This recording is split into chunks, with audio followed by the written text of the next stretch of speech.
All right, I am joined tonight by the man himself, Landon McCool, host of the Locked On Cowboys podcast. Landon, how's it going? Bryce, thanks for having me on. I'm excited to talk Cowboys. Yeah, absolutely. And then talking Cowboys, it's almost training camp time. The Cowboys will be on their way to Oxnard soon. Looking forward to it, but they had a little issue with the O-line. I know that was one of their biggest needs going into the draft. They did fill it in the first round with Tyler Smith out of Tulsa. What can people expect out of Tyler Smith, and what can he do in training camp to earn that starting job? You know, that's the big question. You know, he's a guy that's going to come into the league, with ready-made NFL strength. That's a positive that you have. You see that on his tape at Tulsa, that he was able to, when he got his hands on you, to actually, bury guys and move people off their spot, which is great. You know, I think the issue that he's going to have coming in is he did have a lot of holding penalties in college, which Cowboy fans are probably unfortunately used to a lot with Connor Williams last year.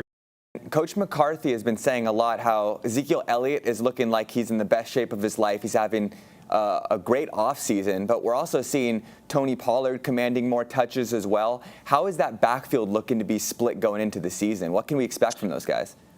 Well, I think, if people remember what Zeke looked like early in the season last year before he had his PCL injury that he ended up playing through, but it definitely took a lot of the edge off of what we saw. And early in the season last year, we saw kind of a rejuvenated Zeke. He looked similar how he had several years before that. He had lost some weight, improved his quickness.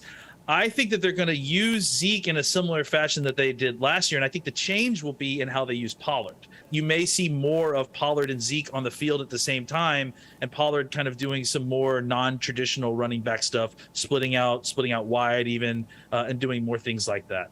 So obviously the Cowboys did lose Amari Cooper. They still have CeeDee Lamb. They just drafted Jalen Tolbert, who is looking good so far as well. Could there be any more additions on the way? We've seen rumors about Julio Jones, maybe Will Fuller. Could one of those receivers join the roster, or do you think they're good the way they are right now? I think it's certainly possible. I think that at this point, the Cowboys are going to get into training camp, see what they have in someone like Tolbert. I think they would love to go throughout the season with the group that they have, but I think that if they get into training camp, they see the timeline on Gallup. He may not be back for early part of the season. Tolbert may not be doing what they want in training camp. I don't think they'll be at all against reaching out to a veteran wide receiver to get him on the roster. But I would be surprised if it was before week 1. I'm telling you, just doing this interview, I'm so ready for football season. Me too. I can't wait for it to start. All right. Landon McCool, everybody, host of the Locked On Cowboys podcast. Landon, thanks so much for joining us on CBS 19 tonight. Thank you.